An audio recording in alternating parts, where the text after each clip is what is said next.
Fala, conspiradores. Eu sou a Paty. Eu sou a Beta. E eu sou a Tassi. Uhul! Juntas nós somos o Pode Conspirar, dessa vez, né? Aqui com o time completo para esse episódio. E, Uhul. e verdade, parabéns, Paty, pelo episódio da semana passada. Foi muito Ficou muito bom. legal. Você Gente, é muito conduziu estranho muito gravar bem. sozinho, vira um monólogo. É muito esquisito ficar falando pro nada. Não, mas você foi muito bem. Eu Não gostei é pra bastante. nada. Não é pra nada. Você tinha que fazer que nem o Chaves vendendo churros.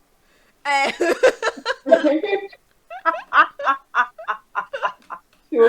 é muito estranho. É bem melhor gravar assim.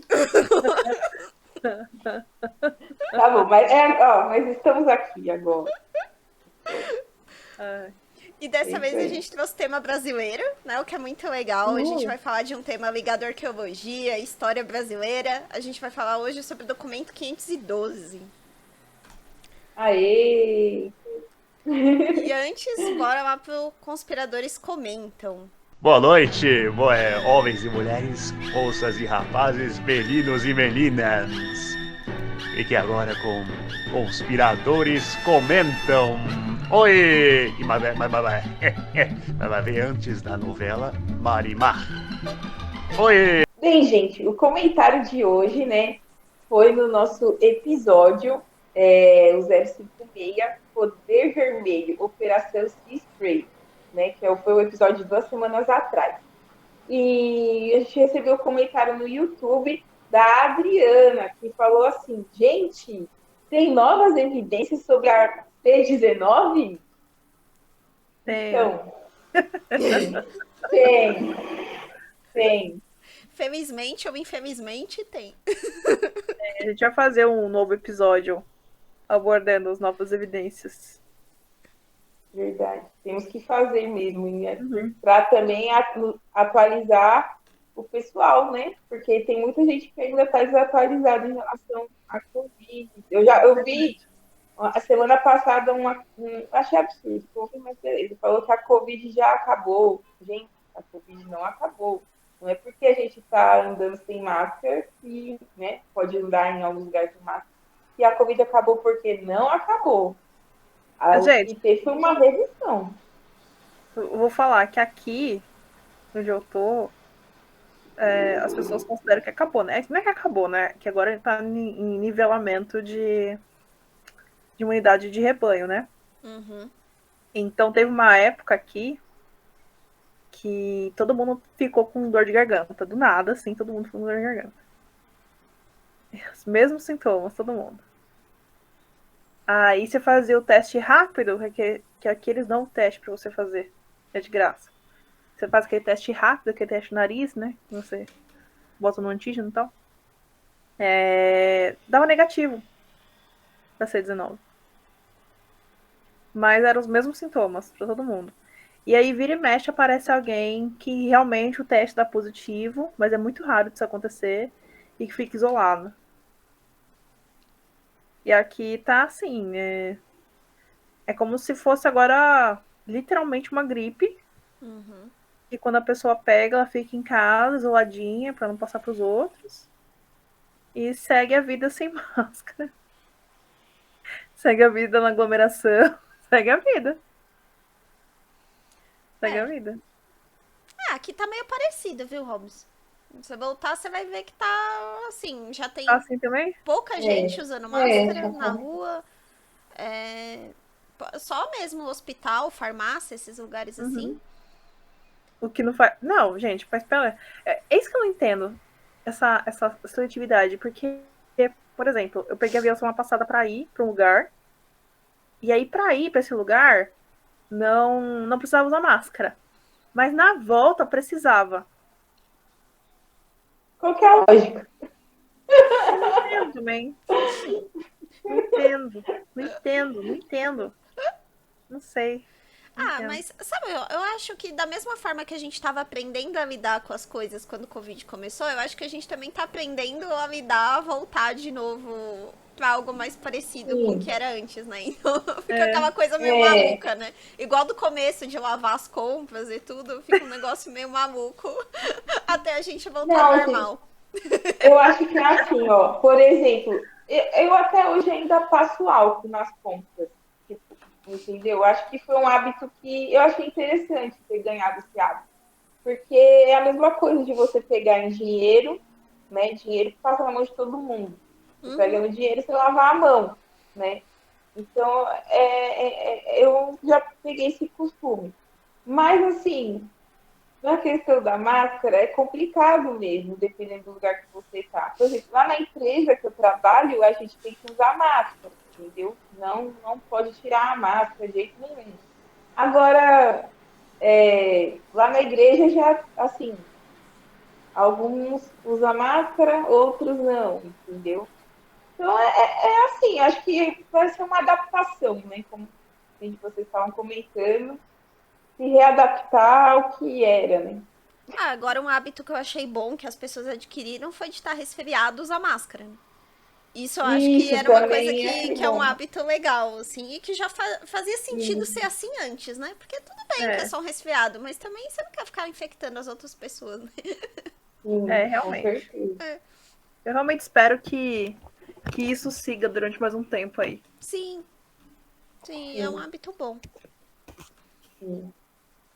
Bem, então é isso, Adriana. A gente aqui comentou um pouco de Covid, mas, mas a gente vai falar no episódio certinho, bonitinho. Vamos colocar na nossa agenda. Espero que a gente consiga falar logo, né? Para também estar Antes que apareça atualizado aí. outra pandemia e o assunto fique desatualizado.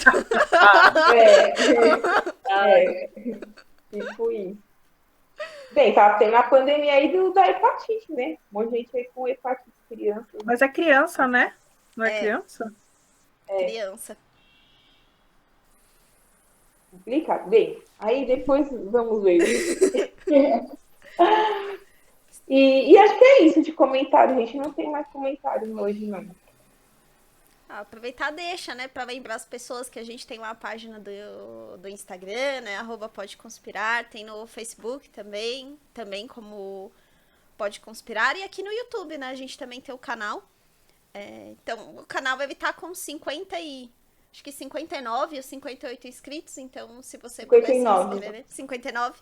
Então, se você É, puder se inscrever no canal, mesmo que você ouça por outra plataforma, né? Tem gente que prefere ouvir no streaming e tal, mas é bacana porque ajuda, né, a difundir o conteúdo, já que, né, o tema que a gente fala dá uma prejudicada aí na divulgação pelo algoritmo. Então, toda ajuda é bem-vinda. meu. A gente tá Eu nadando vou, eu, contra a maré, literalmente. Contra Sim. o fluxo. mas eu fui colocar no YouTube, eu fui pesquisar, né, gente? É porque eu tenho que comentar, eu tenho que falar isso aqui. Gente, eu tô super feliz porque o Silvio Santos voltou pra TV, né? Domingo, domingo foi a volta do Silvio, cara. Tipo, e o Silvio? 91 anos. Mano, o cara é muito lúcido, ele é sensacional, né? Aí eu lembrei do nosso episódio sobre silvismo e assisti aquele episódio, vi de novo e fiquei pensando, será que realmente não é um clone do que está apresentando?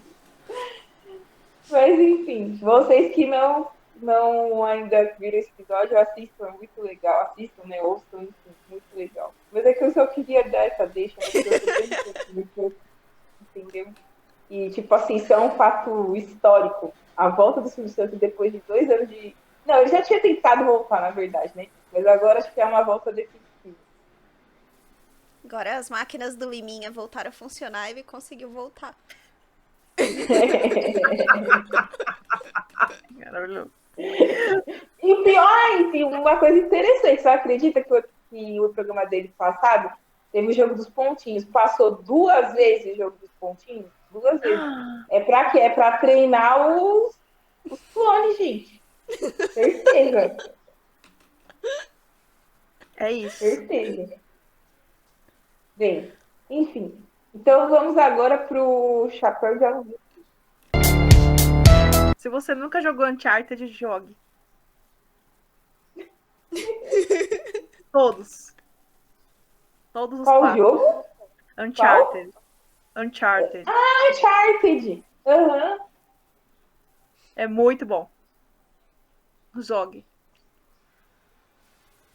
Vai sair um filme agora? Eu ouvi falar que vai ter um filme também. É. Legal, bacana. Bem, eu tenho uma recomendação também para vocês, que acho que tem muito a ver com esse episódio de hoje, até porque o Manuscrito 512 inspirou o autor desse livro a escrever, que é o livro As Minas do Rei Salomão. Eu li esse livro quando eu tinha uns 13 anos, mais ou menos. É um livro que eu Não achei. militasse. Eu tinha uns 13 anos, eu estava indo no fundamental, nem sonhava conhecer a Hobbes e a Patty. E eu li esse livro e eu achei muito legal. Lembro que eu li até estava de férias e recomendo aí para vocês. Um livro muito interessante, porque é um livro que mistura essa parte de aventura, que eu acho que esse episódio tem muito a ver com isso, entendeu? Ele é meio tipo um Indiana Jones, entendeu? Então, é bem legal esse livro. É o que eu recomendo hoje. A minha indicação não tem absolutamente nada a ver com o tema de hoje, mas é um livro que eu tô lendo também agora e tô achando bem legal, que se chama Goodfellas.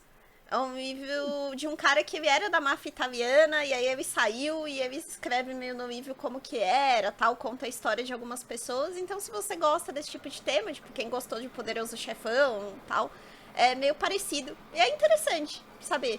Então, não tem nada a ver com o tema de hoje, mas achei legal trazer. Eu tenho uma confissão pra fazer. Eu sempre durmo no Poderoso Chefão. Não, mas o filme é muito longo, gente. É quase 3 Não, horas, né? não. Meu marido tá de prova que eu durmo nos 15 primeiros minutos. É um filme mais paradão, né? Sorry, gente. Mas o livro é legal. O livro do Poderoso Chefão é legal. Então eu acho que eu vou pro livro, então.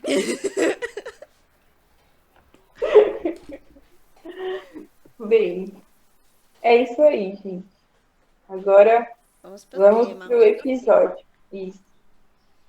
Bem, como a gente falou aí no início, né, do episódio de hoje, o manuscrito 512, ou documento 512, também como é conhecido, é uma teoria brasileira, né? Mas só que é uma teoria que, assim, nem todo mundo conhece. Talvez as pessoas que conheçam mais, mais pessoas, assim, estudiosas, entendeu? Da academia aí, historiadores e tal, que conhecem essa história. E, assim, bem, é uma história bem interessante porque dá para lembrar um pouco daqueles filmes mesmo de aventura, do tipo do Indiana Jones, entendeu? Então, é bem interessante. Resumidamente, né, o que seria o documento de 512? É um documento que diz que existe uma cidade perdida no interior do Brasil, precisamente na Bahia, então no estado da Bahia. Tem essa cidade aí perdida, enfim, que eles acreditam que viveram lá uma população, tem monumentos, umas coisas assim. E aí, como que isso, vamos dizer assim, surgiu essa história? Bem, tudo começou, né, na verdade, quando um homem, em 1839, então o negócio é bem história mesmo do Brasil, o Manuel Pereira Lagos, ele encontrou, por acaso, esse documento perdido lá na Biblioteca da Corte, que mais tarde seria a Biblioteca Nacional, né? Esse manuscrito, depois, ele foi doado, né, para o Instituto Histórico Geográfico Brasileiro, né, na época, que é o IHGB. E aí, tempos depois, uma transcrição completa desse documento, né, foi publicado na revista desse instituto, né, que serviu de, assim, atiçou a curiosidade das pessoas, né. O documento, né, o 512, ele tem como título original Relação Histórica de uma Oculta e Grande Povoação, antiguíssima sem moradores, que se descobriu no ano de 1753. Olha o título. Parece título de dissertação de mestrado.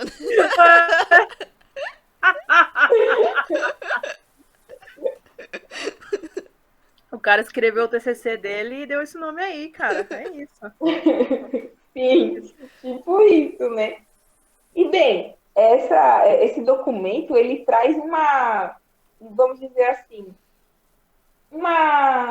uns detalhes, né, de uma expedição anônima de bandeirantes que aconteceu lá no interior da Bahia. Uma curiosidade desse documento é que, apesar dele ser lá do ano de 1723, ele não tem nenhum tipo de assinatura, né? E talvez esse documento, 512, ele não seja o documento original, mas sim uma cópia de um documento, né, que já teria sido escrito muito antes. E aí conta, né, resumidamente, esse documento ele vai contando como é que esses bandeirantes, né, avançaram ali pelo sertão da Bahia, né, e enfim.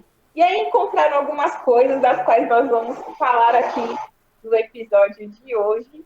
E será que o Brasil realmente tem uma cidade perdida lá na Bahia, né? Ou se tem mais cidades perdidas, enfim. De começo, né, eles até suspeitaram. A primeira suspeita era que esse documento ele tivesse sido escrito por um bandeirante também, que se chamava Belchior Ferreira. E aí a desconfiança surgiu porque esse bandeirante foi preso por não revelar alguns detalhes para a coroa portuguesa de umas minas de ouro e de prata que ele descobriu. Né, naquela época, né, o Brasil ainda no Império, então sempre que você descobrisse algum tipo de riqueza, você tinha que comunicar à coroa portuguesa e eles tinham direito a uma parte, né, do que você descobriu. E aí o Belchior Ferreira, ele descobriu umas minas lá no interior do Brasil. Hoje não é muito diferente, né? Imposto de renda tá aí, tudo que você tem, uma fatia do governo, mas é seu sócio. E aí suspeitaram que era do Belchior Ferreira. O Belchior Ferreira era filho de um outro bandeirante também, que era o Robério Filho. Que esse bandeirante sim ficou rico, né? Descobrindo algumas minas aí que ficaram até conhecidas como a mina de Muribeca. Na lenda das minas de Muribeca no interiorzão assim do país. E então a primeira suspeita que se tinha era essa. E é interessante também mencionar uma coisa que eu li numa análise de um historiador, assim, porque a gente vai falar, né, de como era essa civilização que eles descrevem e tal, mas isso gerou muito burburinho na época e muito interesse, porque os portugueses queriam muito que o Brasil tivesse uma cidade perdida ou uma civilização diferente, assim como tinha, por exemplo, nos Incas, nos Maias, sabe? Uma história assim. Eles não enxergavam os indígenas como uma civilização. Então você vê que visão mais distorcida, né? Bem a Europa como centro do mundo, né? Assim, eles queriam que o Brasil tivesse outra civilização. Meu Deus. Mas já tá tudo.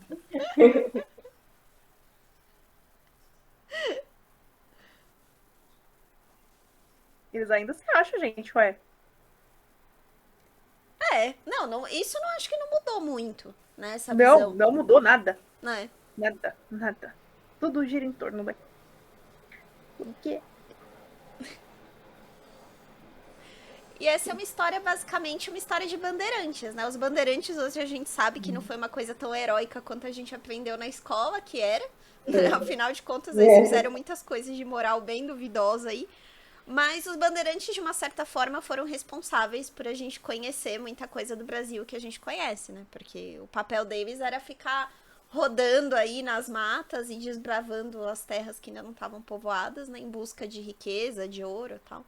Então... mas todo povo que desbrava nunca é bonzinho, né? A gente tem que lembrar disso, né? Todo povo que conquista chega com o que tem pra atacar e pra se defender também, né? Você não vai chegar que nem o meme lá, né? O senhor poderia, por favor, abrir mão das suas riquezas? Por favor. Por gentileza, me conceda essa terra que eu acabei de chegar. Por favor. Eu nunca te pedi nada. Bem, uma coisa é verdade, né? Os bandeirantes, assim, eles exploraram muito mesmo, né? Parte de caminhos que a gente conhece, rodovias, enfim. É tudo por causa isso, né? Dessa parte dessa exploração. Aí, é que eu tô lembrando de um parque que eu conheci em Pindamonhangaba, Ah, nossa, que específico. chamado Bosque da Princesa, e lá, tipo, tem um mapa, né? Muito interessante que mostra, assim, os caminhos da expedição dos Bandeirantes. Porque Pindamonhangaba é um dos lugares que, né, tem se datado que passou por lá também. Mas não só Pindamonhangaba, mas sim a região ali do Vale do Paraíba. Aí eu lembrei disso. Muito legal. Viu? Pode conspirar também é cultura. Você vê? É isso aí. Bem, é, bem, eu acho que a gente pode falar do que tem lá escrito no documento, né? Sim. Então, assim, como eu falei, o documento, né, tem a narração lá de uma expedição que entrou ali pelo sertão. E lá no meio da expedição, eles encontraram uma montanha formada principalmente por cristais, né? Que reluzia quando o sol batia, né? Ela reluzia e ofuscavam a visão dos exploradores, né? E os exploradores ali, né, pelo que se relata, eles ficaram 3 dias tentando achar um caminho para poder sair dali, mas sem sucesso, né? E depois um dos negros da expedição vislumbrou, foi atrás de um veado branco, provavelmente é uma, sei lá, não sei por que fala veado branco, se eu acredito que deve ser um animal, né? Eu acredito. É que eu Parece que ele nunca tava vi esse caçando veado pra branco. comer. Na história eles estavam caçando pra comer e aí o escravo encontrou o animal. Mas eu fiquei com dúvida uma coisa, gente. Existe veado branco? É isso que eu fiquei com dúvida. Não sei. Então deve ser. Você olhou aqui? Deixa eu ver. Biólogos que ouvem ou pode conspirar. Peraí. Existe um, É que eu um viado nunca ouvi branco. falar. Respondam. É que eu nunca ouvi falar disso, gente. Pra mim, viado é viado, entendeu? Não viado branco. Não sei. Ah, tem Não viado sei se albino. existe. É. Enfim, Ah, né? tem viado de cauda branca. Pode ser que seja esse, então. Mas é Mas encontrado só no eles. Canadá. Então não era isso. Aí então essa história já começa mesmo meio maluca, né? Já começa daí. Ah, O o viado negócio. branco é o viado campeiro. Ah, Agora já tá. começa a fazer mais sentido. Faz Faz mais sentido. sentido mesmo. Então, eles estavam aí atrás desse viado e aí descobriu uma trilha. E aí, essa trilha, né? Enfim, ela. Como que ela seria? Seria atravessando uma montanha, aí eles chegam num vale e eles veem uma grande povoação. E aí, nessa expedição que estavam esses bandeirantes, tinha um índio, né? E ele procurou ver se tinha pessoas ali nas casas e tal, mas a cidade estava totalmente abandonada. É só um parênteses aí nessa parte do índio. Você vê que sacanagem. Eles estavam com medo da cidade ainda estar povoada e deles serem atacados. Aí o que eles fizeram? Mandaram o índio primeiro. Vai lá, né? E olha se tá vazio, olha o que tem lá na cidade. E aí, se for seguro, a gente entra. Gente, essa teoria é muito racista, né, meu?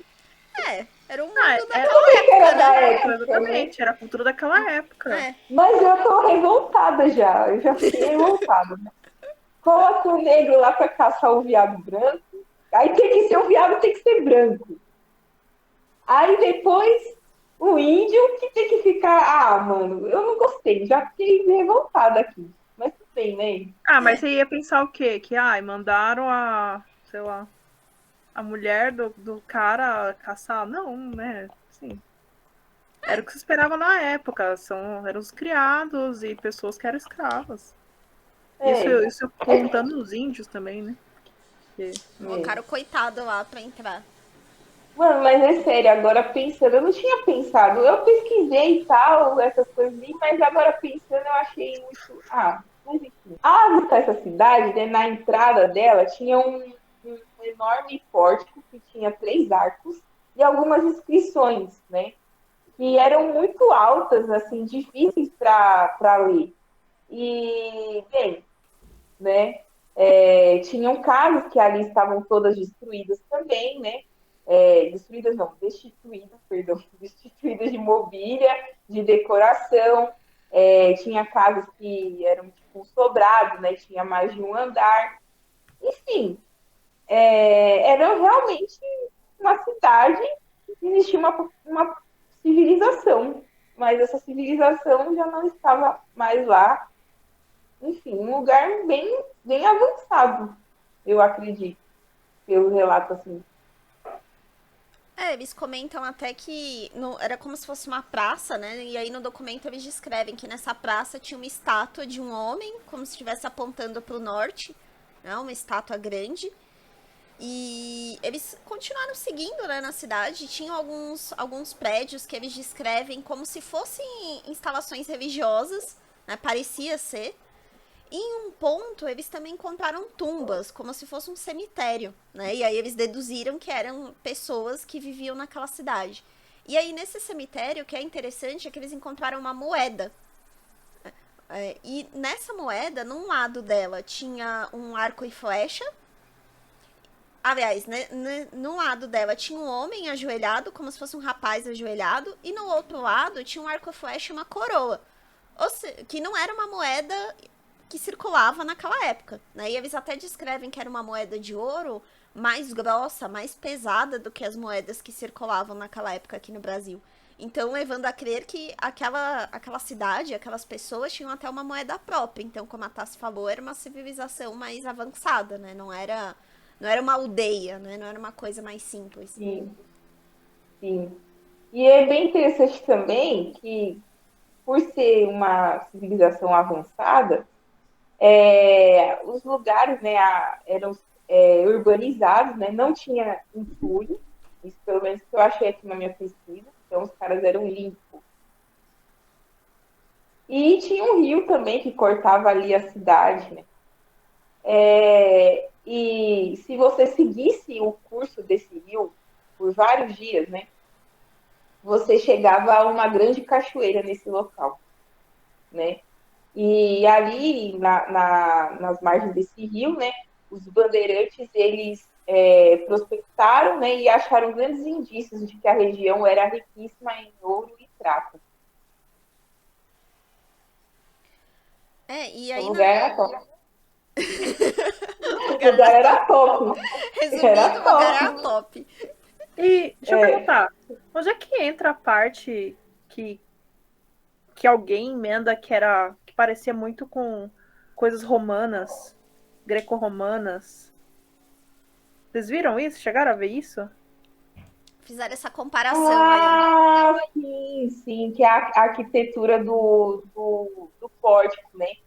Que lembra uma arquitetura etíope antiga, né? E aí fala que e que as inscrições, né, é semelhante à língua grega, entendeu? A escrita, na verdade, a escrita grega. Então, falando da parte grega que a Hobbes abordou aí, e a gente está falando, né? Por ter essas características, né? Muitas pessoas acreditam que essa cidade perdida ali no interior da Bahia, na verdade, é uma colônia egípcia. E tem gente Agora que vai emendar acredita o Egito no meio? que... E tem pessoas que acreditam ainda que são coisas assim remanescentes de uma expedição viking. Não, tem teoria pra tudo. E aí os caras, eles terminaram nessa expedição aí, eles seguiram esse rio que a Tassi mencionou, né, que por vários dias dava pra seguir o rio, e aí eles chegaram numa parte que era entre os rios Paranaguaçu e Una. E aí eles chegaram nessa junção dos dois rios, e aí lá eles decidiram fazer esse documento pra documentar a viagem deles, né, pra mostrar tudo que eles tinham visto. E eu vi essa teoria aí dos egípcios e dos vikings. Tem outras duas teorias que eu achei muito boas também. Tinha uma de universo paralelo, Que na Claro, realidade eles acharam um portal naquela época para um universo paralelo.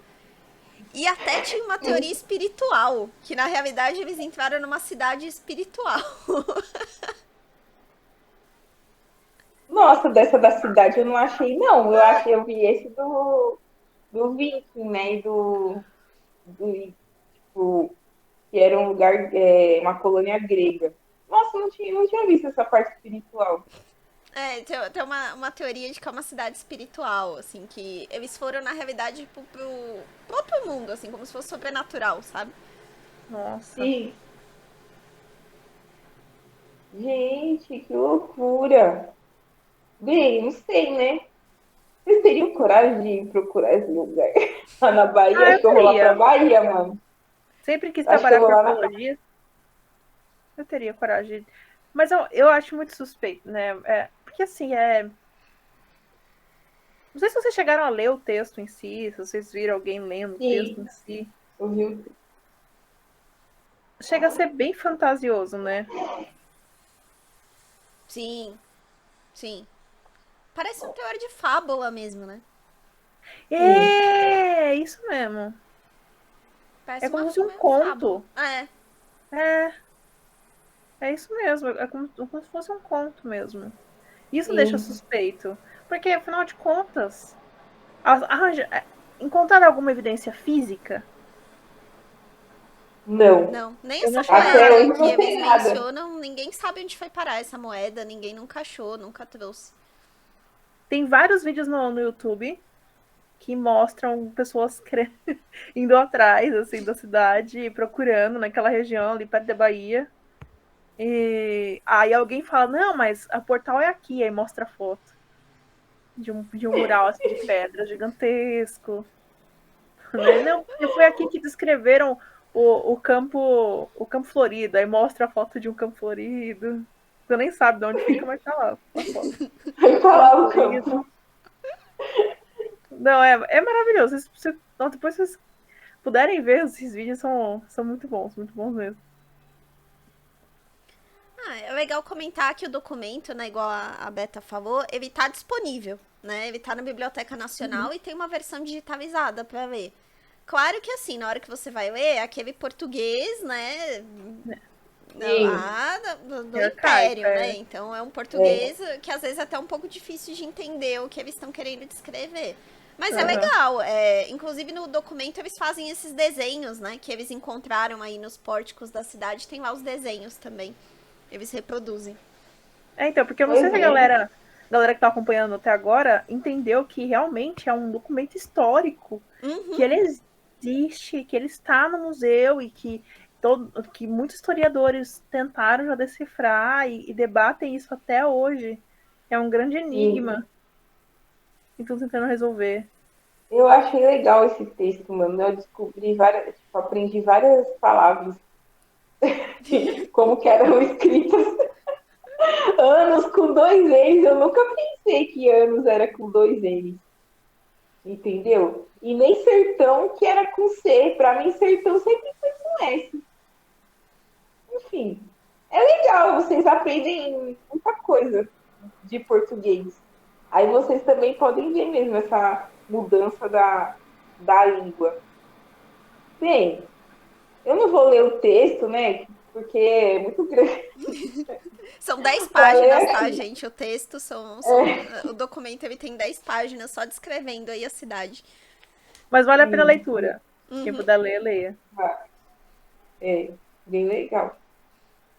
Bem, E e aí, aí, nesse gente? texto, o que eles contam sobre a civilização? Como é que era? Aparência, como é que era? Eles fizeram Bem, essa descrição aí da cidade, né? Com a praça, com essas casas. Pela descrição, eram casas meio de pedra, né? E com essas colunas, as inscrições.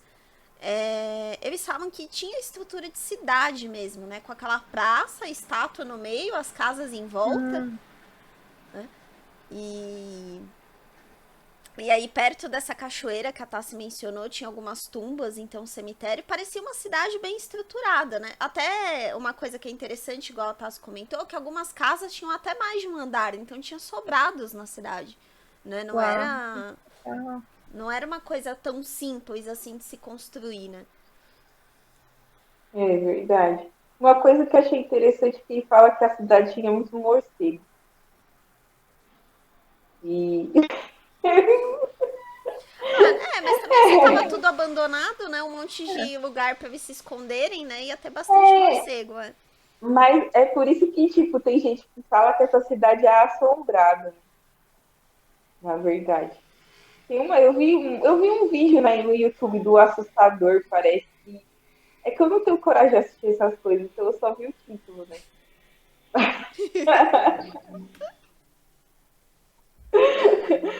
Mas enfim. É, é, é mais assim, eu acho que assim, ele fala, ele não descreve, pelo que eu vi, assim, ele descreve mais assim a cidade em si, né? As coisas que tem, tudo. Acho que pessoas falam uma coisa ou outra, mas não fala assim, qual que era o tipo de pessoa que vivia lá, entendeu? Até porque tava abandonado, né? Quando eles entraram já não tinha É, mais ninguém na cidade. As casas é, estavam todas vazias, a cidade foi é. deixada pra trás. Eles mencionam as riquezas, né? A cidade, ela tinha essa montanha de pedras, né? Que reluzentes aí perto da cidade. Então era uma cidade bastante rica. Isso. é porque é muito. É realmente de fabuloso de fábula. É muito fabuloso. É muito fabuloso. Muito fabuloso. Mas enfim. E aí, esse manuscrito ele foi descoberto em 1800 alguma coisa, certo? Isso aí. Sim, E aí, quando 1820. descobriram, o que aconteceu com essa área aí? As pessoas foram atrás, não foram atrás? Movimentou alguma coisa? Cara, movimentou. Movimentou. Movimentou. Um cara que era um padre na época, que era o Benigno José de Carvalho Cunha, né? Não foi o primeiro padre a se aventurar, fez escola aí pro padre do balão, né? E resolveu ir lá procurar a cidade perdida. Resolveu ir lá procurar, conseguiu um financiamento do Instituto Histórico e Geográfico do Brasil, né? Conseguiu que o governo concordasse aí em custear Olha aí essa a expedição. CAP do passado. Exatamente. Custearam a pesquisa dele pra ir lá pra Bahia pra procurar essa cidade. E aí ele passou o ano de 1840 todo se organizando para isso, né? O manuscrito foi descoberto em 1839, né? O ano de 1840 ele se organizou. E aí em 1841 ele partiu. Ele partiu com mais algumas pessoas com ele, né? Escravos, tal. Pessoas para ajudarem ele a procurar. E aí, assim, vem toda uma saga da história do padre, né? No ano seguinte, em 1842, ele já escreve falando que tá faltando dinheiro, que o dinheiro que o governo deu pra fazer a pesquisa, que naquela época, né, os contos de réis que ele ganhou não eram suficientes, e por isso começou a faltar comida, começou a ter doença na expedição, ele mesmo ficou doente várias vezes por conta da falta de grana. Negaram, tá, esse dinheiro a mais. Depois de um ano, igualzinho. quase chegou a resposta É igualzinho. igualzinho. Gente, é tudo igual. É tudo igual. Meu Deus, fazer um paralelo, é muito igual. Negaram o dinheiro, falaram, olha, não vai rolar, você tem que se virar com o que você recebeu. E aí o padre continuou lá, né? O padre continuou. É até engraçado que nessa carta que ele manda, em 1842, ele faz uma especulação de que a cidade foi destruída por escravos fugidos. Ele fala que talvez a cidade não exista mais porque escravos fugidos foram lá e destruíram tudo. E aí ele continua depois em 1844, ou seja, ele já estava lá desde 1841, já há um tempo. Nossa. Ele escreve de novo falando que ele encontrou um escravo que se chamava Francisco. E que esse escravo disse pra ele que esteve nessa cidade, descreveu a cidade pra ele. E aí ele ficou super animado, escreveu falando, olha, eu já tô perto, né, eu acho que eu vou conseguir encontrar, tal. E aí no ano seguinte, em 1845, ele escreve uma carta pro Instituto Histórico e Geográfico do Brasil, dizendo que ele encontrou a cidade. Ele fala que ele encontrou a cidade e ele pede mais dinheiro lá pra expedição. Mesmo ele dizendo que encontrou a cidade, negaram mandar mais dinheiro pra ele. Falaram que ele tinha que se virar com o que ele já recebia, que tava bom demais. E depois disso ele não manda mais nenhuma carta. O padre, o Benigno José de Carvalho Cunha, desiste de mandar as cartas. No ano seguinte, em 1846, o Instituto corta a verba total da pesquisa dele. Né? Ele não recebe mais dinheiro do governo para continuar, mas ele segue lá. Né? O padre continua, e aí em 1848 tem relatos de que ele ficou louco. Né? Ele ficou obcecado com a cidade. Ele falava horas que ele estava perto, horas que ele já tinha encontrado. Ele falava sobre esse assunto sem parar. Então ele ficou um pouco obcecado com essa busca dele pela cidade perdida. E aí no ano seguinte, em 1849, ele morre em Salvador. Então assim, ele passou aí quase 10 anos, né, da vida dele procurando essa cidade. Não conseguiu, ficou louco. E... É o futuro de quem faz doutorado, é isso aí.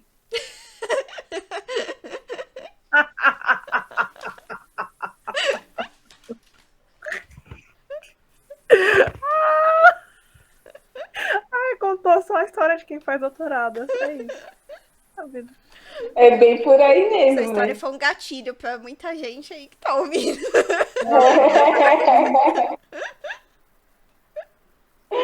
Ai, ai. Ai, ai. Enfim. E é isso, coitado do padre. Ficou lá 10 anos da vida dele rodando e não conseguiu encontrar nada. Mas foi só. Esse padre em específico, só teve mais gente que começou a ir atrás. Que afinal de contas, né? Esse boato podia se espalhar. Não, chegou mais gente aí atrás. E aí foi isso que até inspirou a escrita de alguns livros depois. Então, por exemplo, tem, pelo menos o que eu achei na pesquisa, né? Que tem uma pessoa que chegou a explorar, que é o inglês Sir Richard Burton, né? E ele chegou a escrever um livro chamado Highlands of the Brazil, em 1869, e nesse livro ele conta, né, do documento que idoso ele conta aí dessa história aí da cidade perdida. E também tem o coronel Percy Harrison Paswell, que é também inglês, né? E além disso, né, ele chegou a tem uma história, né, que diz que nessa busca aí também pela cidade perdida, né, porque ele não buscou só a 512, ele também chegou a explorar lá na Amazônia, e ele chegou a se perder na Amazônia e nunca foi encontrado depois, ele se perdeu lá. E depois vieram mais expedições procurarem ele lá na Amazônia, mas também não conseguiram encontrá-lo. Olha para vocês verem, né? Como que uma coisa acaba acarretando a outra, né? Uma cidade perdida, né? Para quem gosta de explorar essas coisas, aí vai indo, vai. O cara parou na Amazônia e sumiu. O que não era fazer uma expedição pra Amazônia naquela época, né? Nossa, Coragem. Coragem, gente. Coragem. Poxa, Tentar tudo, né? Desconhecido no máximo. Quando eu era criança, eu queria ser biólogo. Aí eu ficava pensando assim, eu ia lá para a Amazônia e ia ficar explorando lá as coisas. Era uma das coisas que eu pensava em fazer. Porque eu pensava ou partir para a área de botânica ou partir para a área de biologia marinha. No final das contas, eu não me formei em biologia, me formei em engenharia. Então, olha para vocês verem como são as coisas da vida. Mas eu tinha aquela coisa assim, eu vou lá na Amazônia, vou explorar, vou ver as plantas, vou ver os animais que estão em extinção e blá blá blá. Gente, um paralelo não tem nada a ver, mas a Tassi falou, eu lembrei. Quando eu era criança, eu queria muito, muito, muito trabalhar no Carrefour. E ser aquelas moças que ficam andando de patins, sabe? Dentro da loja. Era o meu sonho quando eu era criança. Maravilhoso! Sensacional isso. Agora você falou, eu lembrei de um negócio. Eu achava interessante quando eu era criança quem trabalhava no McDonald's. Também era uma coisa que eu achava. A gente fixa umas coisas, né, quando é criança, assim, de profissão, né? Mas não é bem assim, né, gente? Bom, e aí até hoje tem gente, né, procurando a cidade, né? Igual a Beta falou, se vocês jogarem no YouTube, tem N vídeos de gente procurando essa cidade aí. E até na Biblioteca Nacional tem muito estudo sobre o documento 512, assim, de vários historiadores do Brasil e do mundo, né? E aí tem várias teorias. Eu só queria entender como que eles...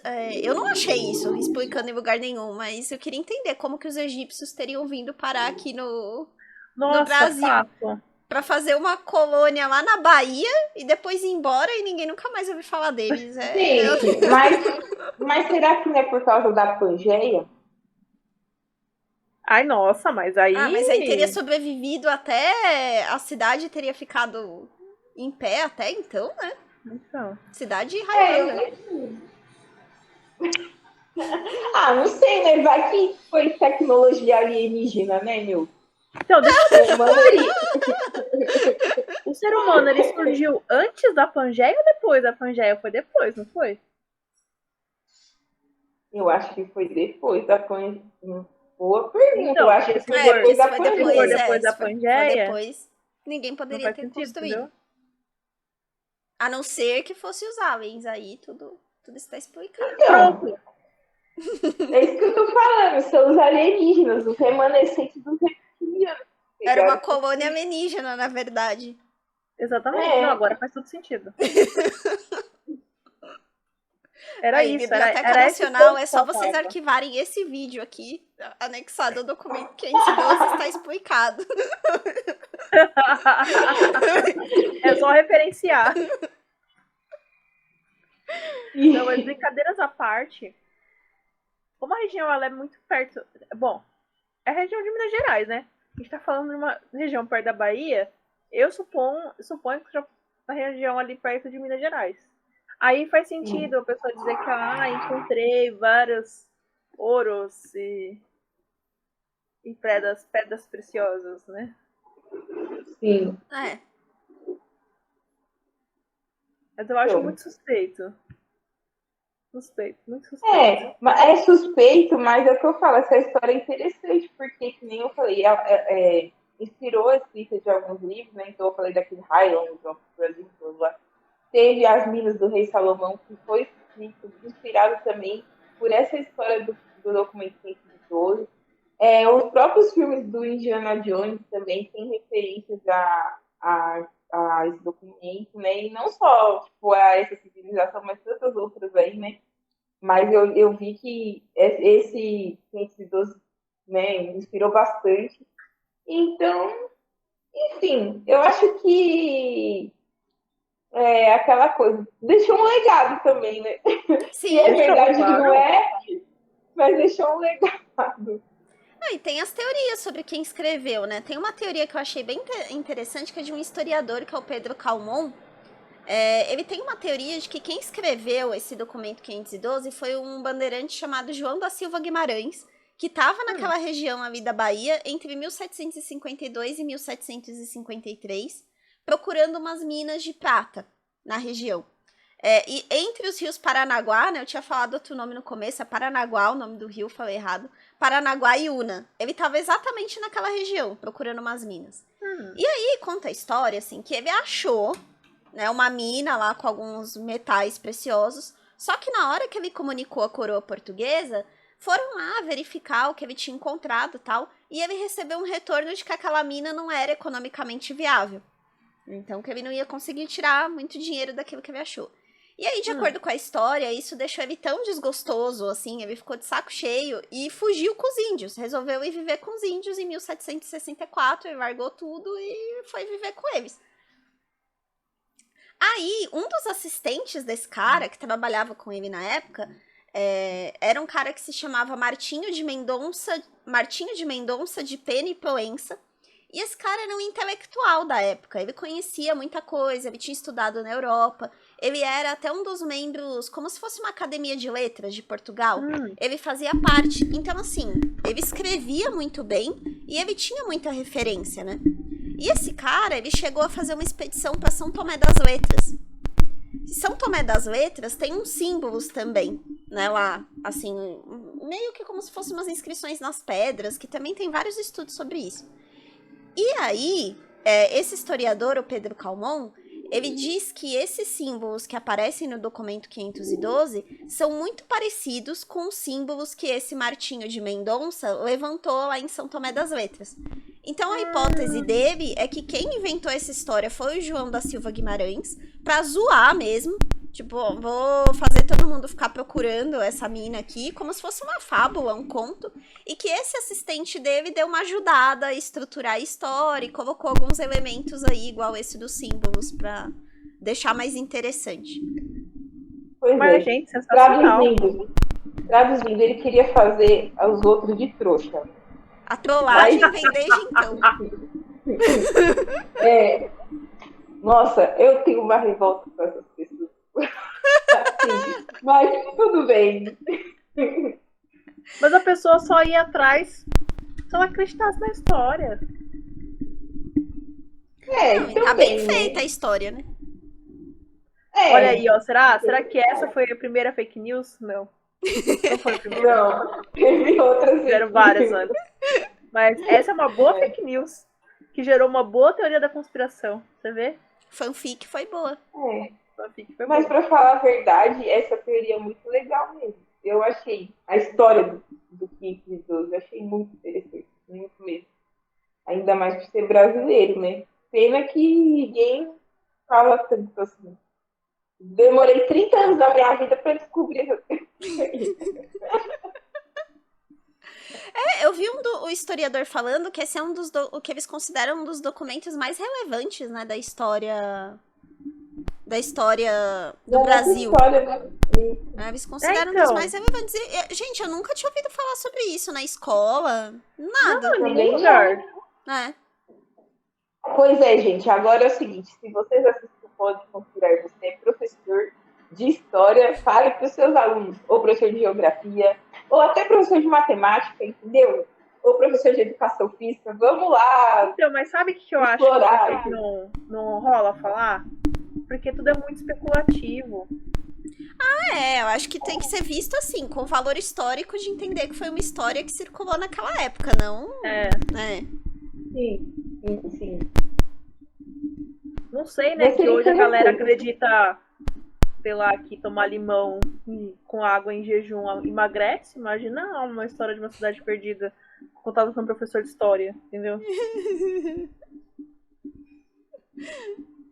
Tem que levar em consideração como uma fábula, assim. Eu acredito muito nessa hipótese que realmente era um conto sobre as aventuras dos bandeirantes.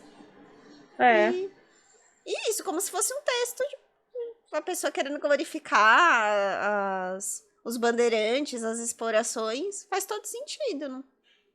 Eu vi um vídeo falando que a ideia de criar essa história, né, era para trazer um certo valor pro Brasil, porque foi aquilo que você falou no começo, de não ter uma civilização antiga aqui, mas eles queriam, porque lá na Europa, na Europa,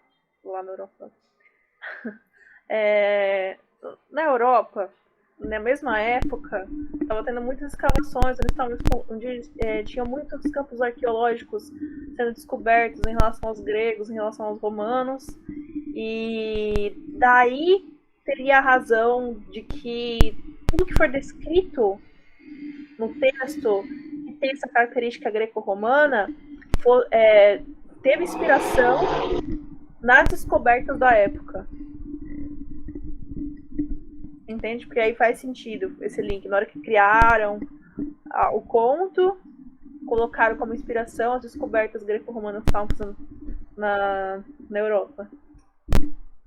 Então, pode ter sido uma inspiração, né? E até pelo aquele sentimento, né, do Brasil não ficar para trás, né? O Brasil era um império também, né, com origens aí da Europa e não queria ficar para trás, não ter uma civilização, né, antiga, porque eles não consideravam os indígenas. Apesar de ser riquíssima, né, a cultura indígena, tal, TN, vai saber quanto não se perdeu, né, por conta disso. Quantas coisas a gente não sabe, né?